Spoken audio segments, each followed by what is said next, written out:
प्यारे कृष्णा, भक्त तो कहते हैं कि जो जोड़ियां ऊपर से बनकर आती हैं उन्हें कोई मिटा नहीं सकता, पर क्या सच में पति पत्नी का रिश्ता केवल एक जन्म का होता है या फिर यह रिश्ता कई जन्मों तक आत्मा से बंधा रहता है?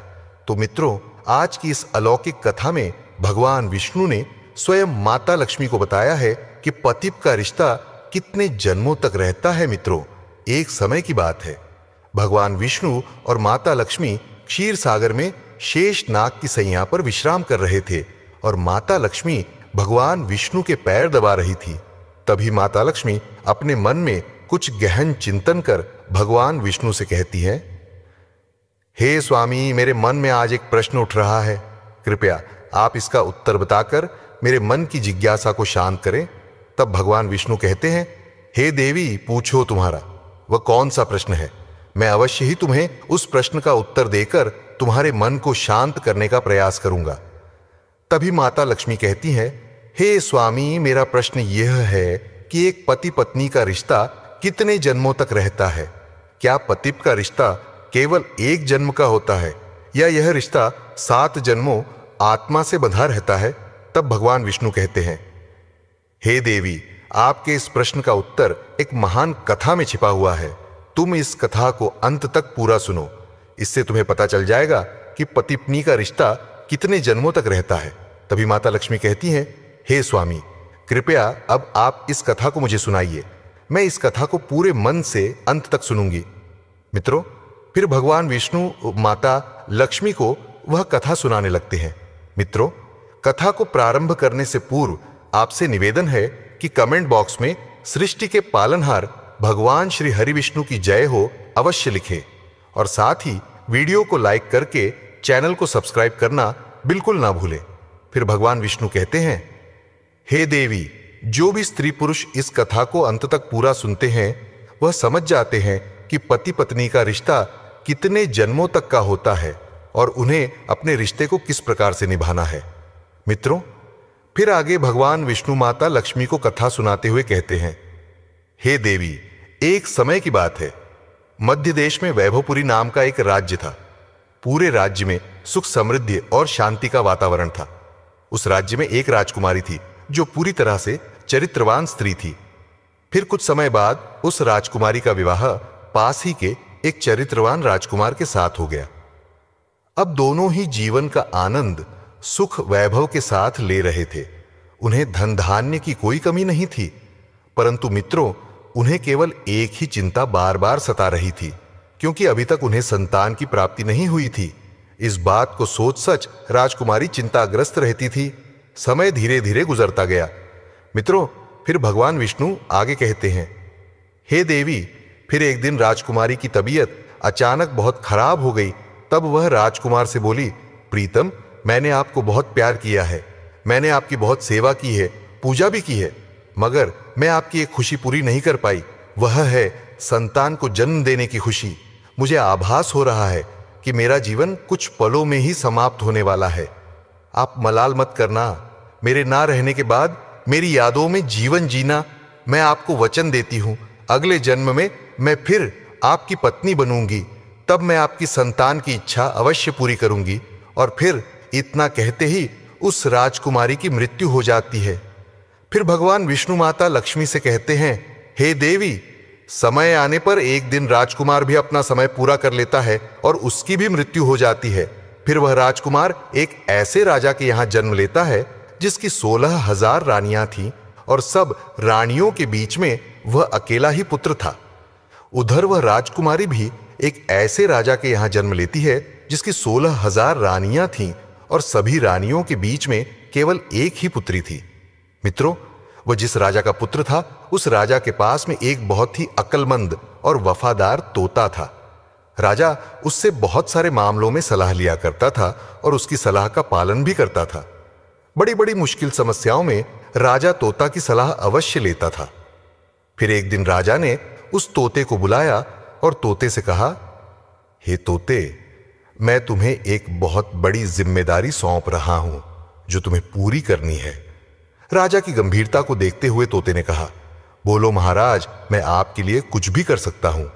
तब राजा ने कहा, हे तोते, तुम तो जानते हो कि मेरा एक ही बेटा है और मैं अपने बेटे के लिए जैसी बहू चाहता हूं। तुम्हें ढूंढ करके ऐसी ही बहू लानी है। राजा ने उस तोते को अपने मन की सारी बात बता दी कि वह कैसी बहू चाहता है। राजा की बात को सुनकर वह तोता राजी हो गया और फिर तोते ने राजा से कहा, महाराज आप चिंता मत कीजिए, आप जैसी भी राजकुमारी चाहते हैं, आपकी जैसी भी पसंद हो, आप एक पर्ची पर लिखकर कि वह पर्चा मेरे पैर में बांध दो और आगे का कार्य आप मेरे ऊपर छोड़ दो। मैं वैसी ही राजकुमारी तलाश करके लाऊंगा जैसी राजकुमारी आप चाहते हैं मित्रों। फिर तोते की बात को सुनकर कि राजा ने एक पर्ची पर अपनी पसंद की राजकुमारी के बारे में लिख दिया कि वह कैसी राजकुमारी चाहता है और उस पर्चे को तोते के पैर में बांध दिया। फिर तोता वहां से राजकुमारी की खोज में उड़ता हुआ चल देता है। जब तोता पास के एक पड़ोसी देश में पहुंचा तो वहां बहुत भारी बारिश हो रही थी, इसलिए उसको एक जंगल में शरण लेनी पड़ी, जहां उसको एक पुराना पेड़ मिल गया। उस पेड़ में एक छेद था। तोते को लगा कि वह जगह उसके आराम के लिए बहुत ही ठीक रहेगी। जैसे ही तोते ने उस पेड़ के खोखले के अंदर जाने के लिए सोचा, वैसे ही अंदर से एक आवाज आई, तुम अंदर मत आना, नहीं तो तुम अंधे हो जाओगे। तब तोता ऐसी डरावनी बात सुनकर घबरा गया कि उस पेड़ के खोखले के अंदर मत आना। अब तोता पेड़ की जड़ के पास में एक टहनी उग रही थी, उस पर जाकर के बैठ गया और बारिश खत्म होने का इंतजार करने लगा। बारिश बंद होने के बाद में उस खोखली जगह में से एक मैना निकली और आकर तोते के पास बैठ गई। फिर दोनों बहुत देर तक बातें करते रहे। मित्रों, इसी बीच तोते ने मैना को सारी बात बताई कि वह कहां जा रहा है। फिर तोते की बात सुनकर कि वह मैना कहने लगी, आज की हमारी मुलाकात बहुत ही अच्छी रही। फिर वह मैना तोते से आगे कहती है कि आप अपने मालिक के प्रति जितने वफादार हैं, मैं भी अपने मालिक के प्रति उतनी ही वफादार हूं। आप अपने राजा के बेटे के लिए एक ऐसी राजकुमारी की तलाश कर रहे हैं जिसके अंदर सभी गुण हो, तो मैं भी अपने राजा की बेटी यानी राजकुमारी के लिए ऐसे राजकुमार की तलाश में निकली हूं जिसके अंदर सारे गुण हो मित्रों। फिर आगे भगवान विष्णु माता लक्ष्मी से कहते हैं, हे देवी। फिर वह तोता कहने लगा कि हमारे राजा का कहना है कि हम ऐसे घर की राजकुमारी लेकर आएंगे जिस राजा की 16,000 रानियां होंगी, क्योंकि हमारे राजा की भी 16,000 रानियां हैं। तोते की बात सुनकर मैना कहने लगी, लगता है अब तो बात बन ही जाएगी, क्योंकि तुम्हारे राजा की भी 16,000 रानियां हैं और हमारे राजा की भी 16,000 रानियां हैं। तुम्हारे राजा पर केवल एक राजकुमार है और हमारे राजा पर केवल एक राजकुमारी है। तुम्हारे राजा का राजकुमार भी सर्वगुण संपन्न है और हमारे राजा की राजकुमारी भी सर्वगुण संपन्न है। इस प्रकार तोते ने मैना को राजकुमार की सारी पसंद बताई और उधर मैना ने तोता को राजकुमारी की सारी पसंद बताई। मित्रों, फिर वह तोता और मैना राजकुमारी के देश में आ गए, क्योंकि तोता मन में सोच रहा था कि मेरे मालिक का सपना पूरा हो जाएगा, उनकी ख्वाहिश पूरी हो जाएगी, क्योंकि वह जैसी राजकुमारी के बारे में सोच रहे थे, आज वैसी ही राजकुमारी मुझे मिल गई है। फिर आगे भगवान विष्णु माता लक्ष्मी से कहते हैं, हे देवी। इस प्रकार जब तोता और मैना उड़ते हुए राजकुमारी के महल में पहुंचे तो महल के एक नौकर ने उनको देख लिया। तो उसने राजा को जाकर बताया कि महाराज, आपने मैना को जिस कार्य के लिए भेजा है उसने आपके साथ में बहुत बड़ा विश्वासघात किया है। वह राजकुमार की तलाश में कहीं पर नहीं गई, बल्कि वह तो एक तोते के साथ घूम रही है। मैंने अपनी आंखों से उसे तोते के साथ घूमता हुआ देखा है और वह आपकी बात तो पूरी तरह से भूल गई है। उसने आपकी आज्ञा का उल्लंघन किया है। जब राजा ने अपने नौकर से ऐसी बात सुनी तो वह क्रोध में आ गया और उसने तोता और मैना दोनों को मारने का हुक्म दे दिया। जिस समय पर राजा ने तोता मैना को मारने की सजा सुनाई तो यह बात मैना को मालूम पड़ गई और मैना ने तोता से कहा, यहां हम दोनों की जान खतरे में है। जितनी जल्दी हो सके हम दोनों को यहां से कहीं दूर भाग जाना चाहिए। जल्दी से यहां से उड़ चलो, वरना दोनों बेमौत मारे जाएंगे। इससे पहले कि राजा के तीर हमको मार डाले, चलो हम यहां से कहीं दूर भाग चले हैं मित्रों। फिर ऐसा सोचकर वह तोता और मैना वहां से बहुत दूर उड़ गए। राजा के नौकर उनको मारने गए तो उन्हें तोता और मैना दोनों नहीं दिखाई दिए। फिर उस नौकर ने तोते और मैना को बहुत खोजा, किंतु वे उसे कहीं नहीं दिखाई दिए। और फिर वे अपने आप को यह तसल्ली देते हुए वापस आ गए कि लगता है तोता मैना को शाही हुक्म का पता चल गया, इसलिए वे किसी सुरक्षित जगह पर चले गए हैं। अब तोता और मैना ने कुछ दिन तक इंतजार किया ताकि लोग उस बात को भूल जाएं। मित्रों, जब कुछ दिन व्यतीत हुए और वह बात ठंडी हुई तो वे दोनों वापस महल में आए और आकर के तोता राजा के दाएं घुटने पर और मैना राजा के बाएं घुटने पर बैठ गई। फिर तोता मैना ने राजा से पूछा कि आप हमको क्यों मारना चाह रहे थे? हम तो आपके वफादार हैं, आपके महल के नौकर हमसे जलते हैं, इसीलिए उन्होंने आपसे हमारी बुराई की है। हम दोनों तो आपको खुशखबरी सुनने आ रहे थे। हम दोनों तोता और मैना बड़ी शान वाले राजाओं के नौकर हैं, जो अक्लमंद भी हैं और अमीर भी हैं। हमने आपके साथ में हमेशा वफादारी की है। तोते और मैना की बात सुनकर राजा का क्रोध शांत हो गया और राजा उनसे खुशखबरी के बारे में पूछने लगा। अब तोता और मैना अपने मन की बात बताते हैं और कहते हैं कि महाराज, इस तोते के राजा के यहां पर 16,000 रानियां हैं और आपको भी 16,000 रानियां हैं। इस तोते के राजा के पास में केवल एक बेटा है और आपके के पास भी केवल एक बेटी है। हालांकि आप दोनों ने एक दूसरे को कभी देखा नहीं है, पर आप दोनों को अपने बच्चों की एक दूसरे के बच्चों से शादी कर देनी चाहिए। उस राजा को ऐसी बहू चाहिए जैसी आपकी बेटी है, और आपको वैसा ही दामाद चाहिए जैसा इस तोते के राजा का बेटा है। भगवान की कृपा से हम लोग आपके राज्य के बाहर एक जंगल में मिले और अब यह अच्छी खबर लेकर कि हम आपके पास आए हैं। फिर तोता और मैना ने अपने मन की बात राजा से कह के राजा को खुश कर दिया। मित्रों, फिर तोता ने राजा की तरफ अपना पैर बढ़ा दिया, जिसमें एक पर्चा बना हुआ था और जिसमें राजकुमार की पसंद लिखी हुई थी। फिर जब राजा ने वह पर्चा पढ़ा तो वह बहुत ही खुश हो गया। पहले तो उसने उन तोता मैना पर विश्वास नहीं हुआ, लेकिन फिर तोते के साथ में पर्चा देखा तो राजा को तोते पर विश्वास हो गया। फिर राजा ने तोते के पैर से राजकुमार की शाही तस्वीर निकाली और अपनी रानियों के पास में भिजवा दिया और कहा, यह तस्वीर देखकर के बताइए कि यह राजकुमार कैसा है मित्रों। फिर कुछ दिन बीत गए पर तस्वीर वापस नहीं आई। राजकुमारी को वह तस्वीर बहुत ही पसंद आई और अब वह राजकुमारी उस राजकुमार की तस्वीर को अपने हाथ में ही लिए रखती थी। खैर, कुछ दिनों के बाद में रानियों की तरफ से जवाब आया कि हम सबको राजकुमार पसंद है। अब उसकी शादी जल्दी ही हो जानी चाहिए, क्योंकि राजकुमारी तो राजकुमार को देखे बिना रह नहीं पा रही थी मित्रों। फिर आगे भगवान विष्णु माता लक्ष्मी से कहते हैं, हे देवी, जैसे ही यह जवाब राजा के पास पहुंचा तो राजा ने तोते को यह कह के वापस भेज दिया कि वह अपने मालिक से जाकर कहे कि राजकुमार की मनपसंद लड़की उसे मिल गई है।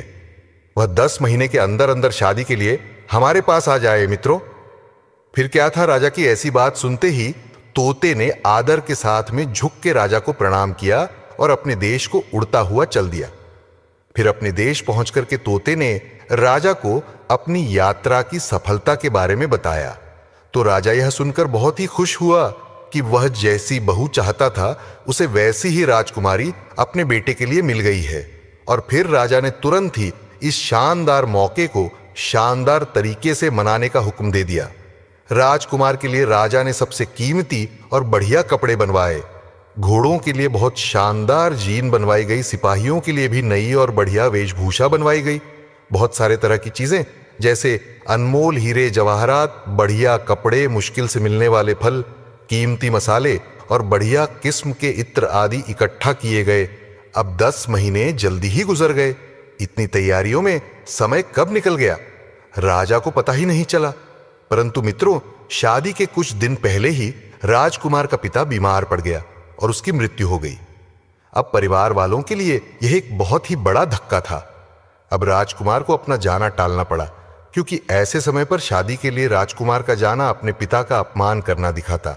फिर कुछ समय बाद जैसे ही राजकुमार के पिता की मौत का अफसोस का समय बीता, तब राजकुमार तोते के साथ में राजकुमारी के साथ शादी करने के लिए निकल पड़ा। मित्रों, राजकुमारी का देश कोई ज्यादा दूर नहीं था, इसलिए राजकुमार तोते के साथ में बहुत ही शीघ्र पहुंच गया और फिर राजकुमार ने अपना डेरा राजकुमारी के महल के पास वाले बगीचे में डाल दिया। मित्रों, फिर आगे भगवान विष्णु कहते हैं, हे देवी, अगर राजकुमार उस बगीचे में ना घुसा होता अच्छा होता, क्योंकि वहां जाने के कारण उसका तोता भी मर गया। उस बगीचे के माली ने उस तोते को मार दिया, क्योंकि वह तोता एक आम के पेड़ पर बैठकर के आम खा रहा था और राजकुमार की तरफ उस आम को फेंक रहा था। यह बात माली को रास नहीं आई और क्रोधित होकर उसने तोते को मार दिया। जैसे ही राजकुमार के ऊपर यह मुसीबत आई, उसके कुछ देर के बाद ही उसने ने सुना कि राजकुमारी के पिता ने अपनी बेटी की शादी उसके साथ करने से इनकार कर दिया है, क्योंकि उसका पिता मर गया था। अब बगीचे में डेरा डालने के कुछ दिन बाद ही राजकुमारी बाहर सैर करने के लिए जा रही थी, तो इत्तेफाक से उसी रास्ते से गुजरी जिस रास्ते पर वह बगीचा था। जब उसने बगीचे पर नजर डाली तो उसे वहां वह राजकुमार दिखाई दिया। फिर राजकुमारी उस राजकुमार को पहचान गई, क्योंकि उसकी तस्वीर अभी भी उसके पास में ही थी। उसने उस समय तो कुछ नहीं कहा और वहां से राजकुमारी सीधा अपने महल में लौट आई, क्योंकि राजकुमारी को अपना प्रेमी मिल गया था। उसी समय से उसको सब कुछ बहुत अच्छा लगने लगा। अब शाम को खाने के समय राजकुमारी ने अपने खाने में से आधा खाना खाया और बचा हुआ खाना राजकुमार की तस्वीर के साथ में राजकुमार को भेज दिया। उसने अपनी दासी से कहा कि वह राजकुमार से कहे कि वह उस खाने को खा ले, और अगर वह ना खाए तो उसमें अपनी उंगली डाल दे। मित्रों, फिर आगे भगवान विष्णु कहते हैं, हे देवी, दासी ने वैसा ही किया। राजकुमार ने खाना नहीं खाया तो इस दासी ने उसको खाने के बर्तन में उंगली घुसाने के लिए कहा। जब उसने प्लेट में रखे चावल में अपनी अंगुली घुसाई तो उसमें उसको अपनी तस्वीर मिली। उसने सोचा कि राजकुमारी मुझसे प्रेम करती है। ऐसा सोचकर उसने अपने हाथ पोंछे और एक चिट्ठी राजकुमारी के नाम लिखी और उसे उस दासी को देकर वापस भेज दिया। जब वह दासी राजकुमारी के महल में पहुंची और जब राजकुमारी ने वह चिट्ठी पढ़ी तो उसके मन में राजकुमार से मिलने की इच्छा जागरूक होने लगी। उसने आधी रात को अशर्फियों से भरा एक थैला लिया और उस बगीचे की तरफ चल दी जहां पर राजकुमार ठहरा हुआ था। फिर राजकुमार को देखकर राजकुमारी बोली, तुम आश्चर्य में मत पड़ो, मैं तुम्हें बहुत प्यार करती हूं और इसीलिए मैं छिपकर तुम्हारे पास आई हूं। मेरे पिता तुमसे मेरी शादी की इजाजत नहीं देंगे, इसलिए चलो अपना घोड़ा तैयार कर लो और मुझे अपने साथ अपने देश ले चलो, जहां हमारा कोई कुछ नहीं बिगाड़ सकेगा। राजकुमारी की ऐसी बात सुनकर वह राजकुमार और राजकुमारी दोनों एक घोड़े पर सवार होकर राज्य से बाहर की तरफ चल दिए और चलते चलते वह एक ऐसे स्थान पर पहुंच गए जहां पर उनकी जान बहुत बड़े खतरे में पड़ गई। वह जिस नगर में पहुंचे उस जगह पर एक जादूगरनी रहती थी। उसकी भी एक बेटी थी। जैसे ही उसकी बेटी ने राजकुमार को देखा तो जादूगरनी की बेटी उस राजकुमार से प्रेम कर बैठी और उससे शादी करने की जिद करने लगी। अब वह जादूगरनी मन में सोचने लगी कि राजकुमार के साथ उसकी पुत्री की शादी कैसे होगी। फिर उसने एक तरकीब सोची। उन्होंने राजकुमार और राजकुमारी को अपने घर खाने पर आने के लिए निमंत्रण भेज दिया। जब राजकुमार और राजकुमारी उस जादूगरनी के घर पर खाना खाने के लिए गए तो राजकुमार को एक कमरे में बुलाकर के उस जादूगरनी ने उसके गले में एक रस्सी का फंदा डाल दिया। मित्रों, फंदा डलते ही वह राजकुमार जो था वह एक भैंसे के रूप में बदल गया और फिर पीछे वाले दरवाजे से जादूगरनी ने उस भैंसे को घर से बाहर एक सुरक्षित स्थान पर पहुंचा दिया और उसके साथ में ही अपनी बेटी को भी भेज दिया।